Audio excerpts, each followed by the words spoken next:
LISU Laureate 2K24.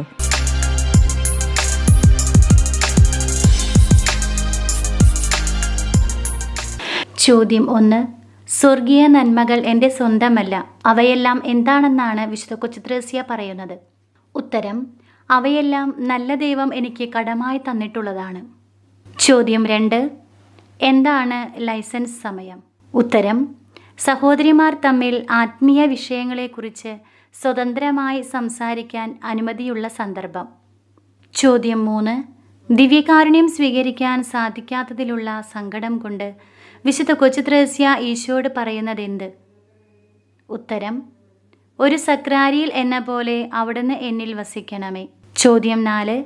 ആത്മീയ ശിശുത്വത്തിൻ്റെ പാത വിവരിക്കുന്നതിന് വിശുദ്ധ സ്വീകരിച്ച ഉപമ ഏത്?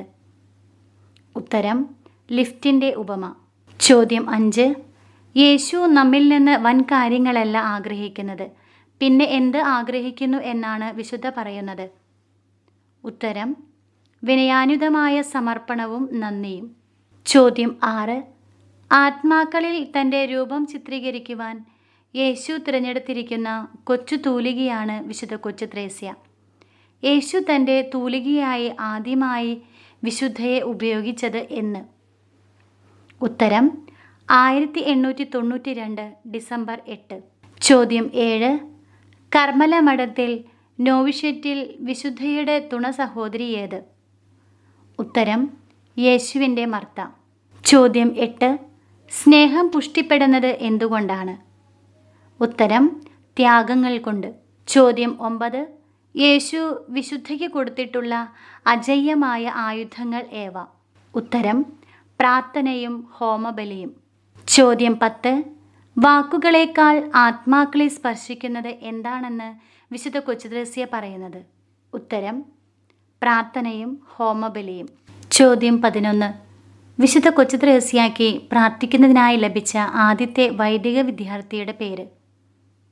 ഉത്തരം: മോറിസ് ബർത്തലേമി ബെയ്യേർ. ചോദ്യം 12.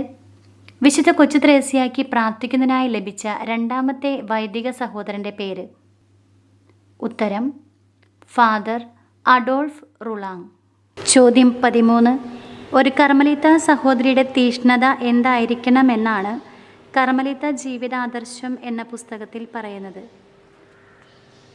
ഉത്തരം: സമസ്ത ലോകത്തെയും ആശ്ലേഷിക്കണം എന്നതായിരിക്കണം. ചോദ്യം 14. വിശുദ്ധ കൊച്ചുത്രേസ്യ 2 വൈദിക സഹോദരർക്കും പുതുകന്യാസ്ത്രീകളായ സഹോദരിമാർക്കും വേണ്ടി രചിച്ച പ്രാർത്ഥന ഏത് തിരുവചനത്തെ ആസ്പദമാക്കിയാണ്? ഉത്തരം: യോഹന്നാൻ 17:4 മുതലുള്ള വാക്യങ്ങൾ സംഗ്രഹിച്ച് രചിച്ച പ്രാർത്ഥന. ചോദ്യം 15. അങ്ങ് എന്നെ സ്നേഹിക്കുന്നത് പോലെ തന്നെ അങ്ങ് എനിക്ക് നൽകിയവരെയും സ്നേഹിക്കണം എന്ന് വിശുദ്ധ കൊച്ചുത്രേസ്യ അപേക്ഷിക്കാൻ കാരണം? ഉത്തരം: വിശുദ്ധയുടെ ആത്മാവിൽ യേശു വർഷിച്ചിട്ടുള്ളതിലധികം സ്നേഹം ഒരാത്മാവിൽ ചൊരിയുവാൻ യേശുവിന് സാധിക്കുകയില്ലെന്ന് വിശുദ്ധയ്ക്ക് തോന്നിയതിനാൽ. ചോദ്യം 16. വിശുദ്ധ കൊച്ചുത്രേസ്യയുടെ അവസാന നാളുകളിലെ പ്രാർത്ഥന എന്ത്? ഉത്തരം: യേശുവിൻ്റെ സ്നേഹാഗ്നി ജ്വാലയിലേക്ക് എന്നെ ആകർഷിച്ച് യേശു എന്നിൽ ജീവിക്കുകയും പ്രവർത്തിക്കുകയും ചെയ്യത്തക്കവണ്ണം എന്നെ തന്നിൽ ഒന്നിപ്പിക്കണമെന്നാണ് വിശുദ്ധ പ്രാർത്ഥിച്ചത്. ചോദ്യം 17. എങ്ങനെയുള്ള ആത്മാവാണ് മഗ്ദലനയെ പോലെ യേശുവിൻ്റെ തൃപ്പാദത്തെങ്കിലിരുന്ന് അവിടുത്തെ എരിവേറിയ അമൃത ഭാഷണം ശ്രവിച്ചു കൊണ്ടിരിക്കുന്നത്? ഉത്തരം: സ്നേഹദീപ്തമായ ആത്മാവ്. ചോദ്യം 18. സ്വന്തം സഹോദരന്മാരെ തിരസ്കരിക്കുന്ന ഒരു കാലഘട്ടത്തിൽ വിശുദ്ധ കൊച്ചുത്രേസ്യ നമ്മെ പഠിപ്പിക്കുന്നത് എന്തിനെക്കുറിച്ചാണ്? ഉത്തരം: കരുതലിൻ്റെയും ഉത്തരവാദിത്വത്തിൻ്റെയും സൗന്ദര്യത്തെക്കുറിച്ച്. ചോദ്യം 19. ചെറുതാകുക വഴി ദൈനംദിന ജീവിതത്തിലെ എളിയ കാര്യങ്ങളിലൂടെ വിശുദ്ധ കൊച്ചുത്രേസ്യ അനുഭവിച്ചത് എന്താണ്?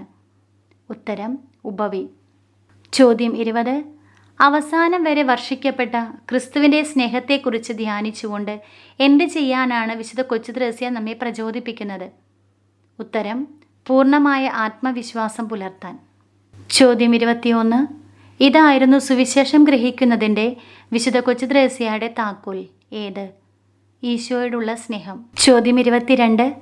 സ്നേഹിക്കുക എന്നത് എല്ലാം സമർപ്പിക്കുക എന്നതാണ് എന്ന് വിശുദ്ധ കൊച്ചു ത്രേസ്യായെ പഠിപ്പിച്ചത് ആര്?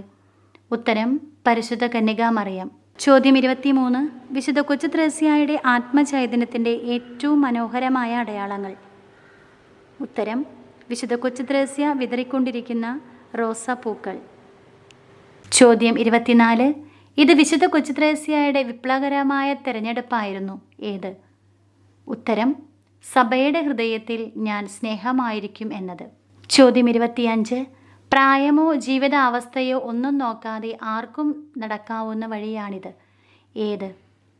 ഉത്തരം ആത്മീയ ശിശുത്വത്തിൻ്റെ പാത.